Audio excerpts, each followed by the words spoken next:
নমস্কার বন্ধুরা। পশ্চিমবঙ্গে আসন্ন বিধানসভা নির্বাচনে দ্বিতীয় দফা আজ চলছে এবং তাতে আমি পরিযায়ী শ্রমিক একজন বাড়িতে এসে ভোট দিলাম সকাল সকাল। তবে আমি একটা জিনিস জানাতে চাই, আমার বাবা শারীরিক খুব অসুস্থ, আইসিইউতে ভর্তি। আমি ভোট দেওয়া হয়ে গেছে, আমি বাবার কাছে যাচ্ছি। আপনারা সবাই আশীর্বাদ করবেন যাতে আমার বাবা সুস্থ হয়ে বাড়ি নিয়ে আসতে পারি। বাবা হয়তো এবার ভোটটা দিতে পারলো না, কিন্তু বাবা যাতে বাড়িতে আসার পর সরকারটাও পরিবর্তন হবে এটা আশা করি। যাই হোক, মেয়েরটা কথা হচ্ছে, ভোট দিতে যখন যাচ্ছি আমরা, ভেতরে যাওয়ার পর আমাদের হাতে কালি লাগানো স্ট্যাম্প দেওয়া হচ্ছে। তারপরে আমাদের ভোটের বুথে পাঠানো হচ্ছে, যাও ওখানে গিয়ে ভোট দাও।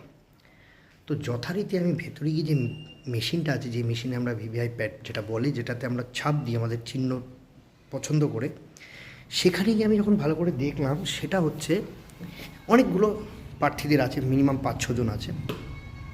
সেখানে দেখলাম দুটো জায়গাতেই সবচেয়ে বেশি কালি।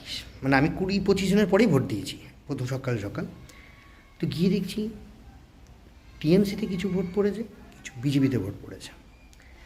কিন্তু বিজেপির বোতামটা বেশি কালি। মানে আমরা 100 ভাগের মধ্যে 90 ভাগ লোক কিন্তু এই আঙুলটা দিয়ে বেশি চাপ দিই, মানুষ ভোট দিচ্ছে। সমস্যাটা হচ্ছে রেজাল্টে এটা হয় কেন? অন্তত এইবার আশা করব ভোটের শেষ বেলায়, লাস্টের দিকে এই মেশিন যাতে পরিবর্তন করতে না পারে।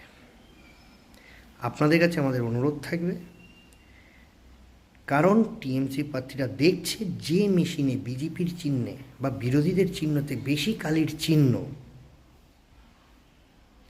সেই মেশিন এরা চুরি করার বা পরিবর্তন করার চেষ্টা করছে।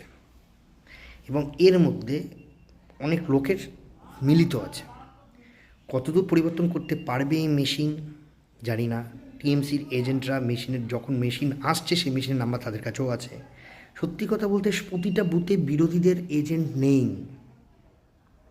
এটা বাস্তব কথা, ঠিক আছে? সুতরাং মানুষ ভোট দিচ্ছে পরিবর্তনের জন্য, আমরা আশাবাদী।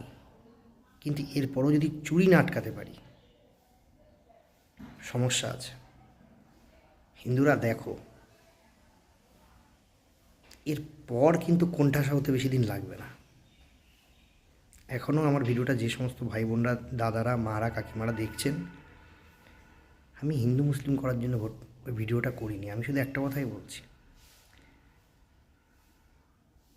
এবার আমাদের রক্ষা করার ভোট, শুধু ভোট দিলে হবে না।